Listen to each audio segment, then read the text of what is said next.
Ani gammachuu kanaaf manni illee bakka takkatti harkaan wayii hojjetii yaadda. Gaafa ijoollee jechoota takka mataa na dha'u ture gaafa reediyoon aan dhageenyu reefu si'uu himtanii jirtanii Abbaay Madaraa Yiloo Indizoo Izooraan Gujaarii fi Abbaay Yaagar Shakkama Gujaarii wallaahi ijoollummaadhaan mataa na cinqutu akkam waan jiru san Abiy Ahmad ani hedduu rool moodeeliidhaaf hedduun fedhaa ammallee hagala tokko jeetii wanta jaalla. Abbaay kun nuus fayyadee biyya biraas akka fayyadu dubbatee piraaktikaalii dalage. Ayaata akka abbaa amantiitti yaada kanna abbootiin amantii hedduun jiru nama lamaa fi sadii jiraas keessatti bakka isaanii buneeti akka amantiittiin kan Rabbiin Quraana keessatti afalaa yanduruuna ilal ibili kayfa khuliqat gara gaalaa hin arkanii akkamitti akka uumamte maal rimaayisan reefuu Dr. Ibrahim achirraa dubbattee jirti gaalli ni deema sareen ni ayanni kun adeemsa gaalarraa waan baratu takka nu hima. Gaalli karaa gudeemu bakka deemu malee akaati darbachaa ooltu iyyitu garagalee sin argu. Dalagaasaa bakka deemu malee. Kana piraaktikaalii nu barsiisee jira ammas agalatu Abiy Ahmad. Ani Abbaay kana gaafaan hojjetaa mootummaa ta'ee boondii keenya mindaa gadhiisnee kan duraa kaa'amataa fudhadhee kan kaafee baatii sadiin fedhu jeetiin dhiise akka jaalamu wanti kun maallaqa kana fudhadhee takka gaafa siniin qamaa ittiin qamaa malee maallaa godhaa jeetiin dhiise ashaaraan keenya as keessa jiraachuu isaatiif alhamdulillah. Kan biraa wanti iyyuu ammallee namni iyyuu haa iyyuu Eertiraanis haa iyyuu tiifoo haa garagaltii yoo dandeesse Gibxiinis haa iyyuu waan fide. Nuti guddina dur abbootiin keenya Aksuum dhahaa takkarraa jaaran jaanii bunu barsiisan nu ulfaata ture. Akkam godhanii jenna yoo dalanii dandeenya. Ammaas ni dandeenya Abbaay kun nu barsiisee jira. Abbaa niwukileeraa ta'uu qabna. Abbaa wadabaa ta'uu qabna. Gaazii keenya bahuu qabaa.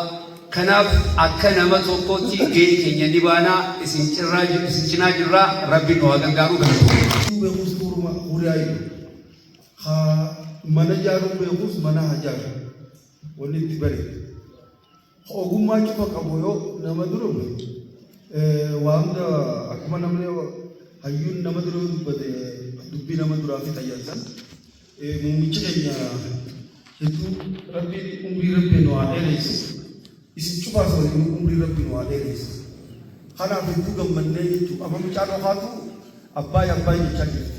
Mucaan ta'uu kan jirtu baatee kashoonu Abbaay jechaa jirti jedhuraan Abbaay kun bishaan amman yaa Rabbii gaaf dura haramaa kan odoo matooree dhufin jimaa isaanii akka gahee Rabbiin hin godhinii jedhe beektan. Astee harti kan gara dhooyi goggogaa bira ta'a jimaan isaanii akka gahee bondoru.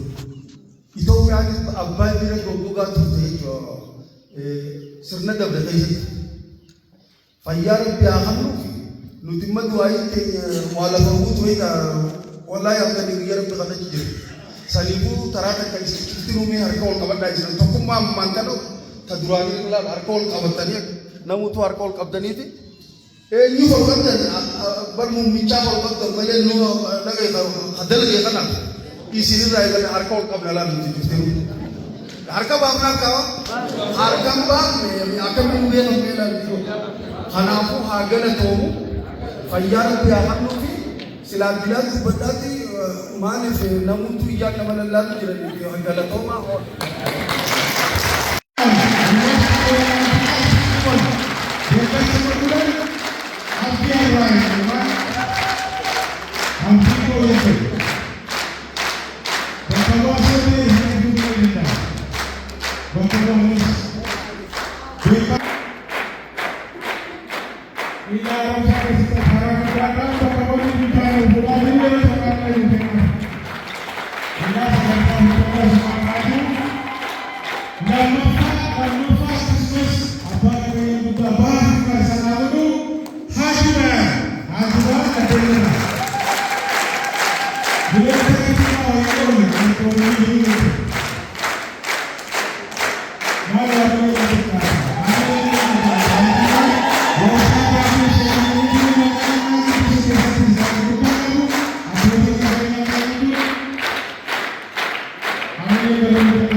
Rasmokonno teke kanni miraza dole achini aftali yora pije misra gadina fardan aftali bisaile gadimne achin nagadu to achin khara sakam ne inglisi yogune pi misra gamur ko tora tanam lama ganne bara wal jige kachbane no de male famille te akase yogu kannam mili yora pije atena duwan da bakanni kaje Jabuti Lagi tidak labau tidak tokoh sendiri jirat.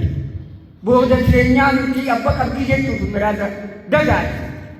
Aman mana di bawah makin tinggi kamna. Kacirat akan dikira kubatan itu jirat Jabuti saja. Karena amma nuju tehnya dina kan nimale nama. Karachi kayak takam nawa ya selasi malah kabar Jabuti.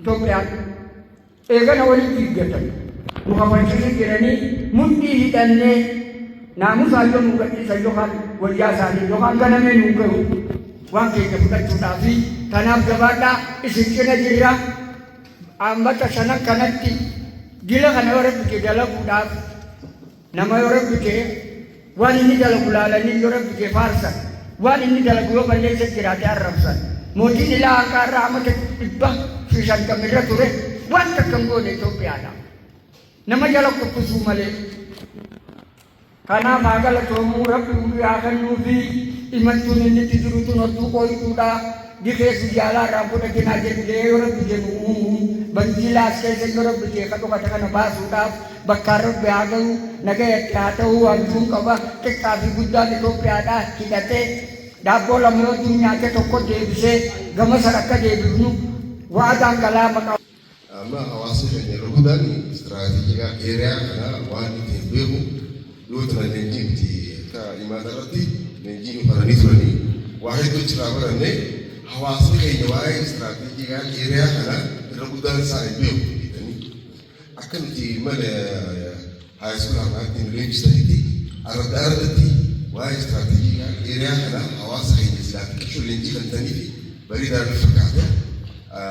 Sumbooda hoo osoo istiraatiijiidhaan dheeraa kana qabnu usnee taa'uu kana hin qabnu daamnaan booda nutis gumaacha karaa keenyaa kan nu qabnu kanneen istiraatiijiidhaan dheeraa osoo qabnu rafuun qabnu yaa beekame ni qabna lafaas bareedaa qabna.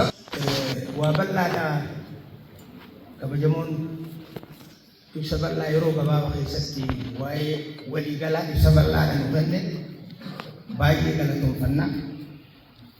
Haa ta'u hawaasni keenyaas namni hundinuu sirna kana keessatti waliin jirra. Waa baay'eedhaatu dalagame shira adda addaatu dalagame shira kana hundaa'uu qajeelfama muummicha ministeera keenyaatiin akka cirafu akka fashalu taasisuudhaan hidhaan kun sadarkaa beekamtii ammarra geenye kanarra geenye. Akkuma reefu ibsame qisaasama keessaa kaasee dizaayinii isaa irraa qabee hooggansa jijjiiruu irraa qabee ogeeyyota achii jijjiiruudhaan wal qabsiisee kutannoodhaan mataa isaatiin ifii isaatiin seenee muummichi ministeeraa hidhaa guddicha kana sadarkaa ammarra ga'e kana bara meeqa kan akkan dhumnetti kan hojjetamaa ture san akka hojjetamee danda'amu ni dandeenyaa isa hojiin kan mul'ise muummicha ministeera keenyaati.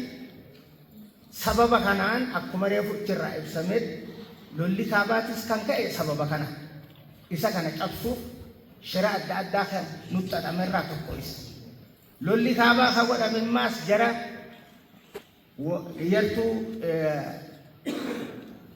TPLF wajjin qofa osoo hin taane addunyaa wajjin kan godhamu yeroo san akka beektanitti teekinooloojii adda addaatiin deeggaraa karaa adda addaatiin meeshaa adda addaa dhoksaadhaan garatti argatan yaadaadhaa nurratti aggaamni godhame waan xiqqaadhaan biyyattii tana akka miila siitiin lafatti hin dhaabbanne taasisu irratti. Yeroo san keessatti golli addunyaadhaa kan waan bishaanii irratti taa'amuu hin qabne marsaa 13 ol kan dhuunfatti ta'amee jira cufatti kan godhame golliin gara 14tti irratti ta'ame kanumarratti dippiloomaasii cimaa muummichi ministeera keenyaatii fi hayyoonni adda addaa dippiloomaatonni keenya hojjetaniin dhiira adda addaa biyyattii yeroo hamtuus yeroo xiiqii san nu bira dhaabbatteen sagaleen kuffisaadhaa lubbuu teenya nu baraaraa as gahe kuni kutannoo muummicha ministeera keenyaa nama agarsiisa. Muummichi ministeeraa sanbira dabreeti waajjira isaa amaanaa kennee lubbuu isaa kennee bahee waraana sana akka fashalu taasisee sadarkaa kanarra geenye. Har'aan tana gabaabdumatti yoon dubbadhee guddina biyya keenyaa ol ka'insaaf hidhaan guddichi lafa abbaayyaa bu'uura jedheetii fudhadha. Bu'uura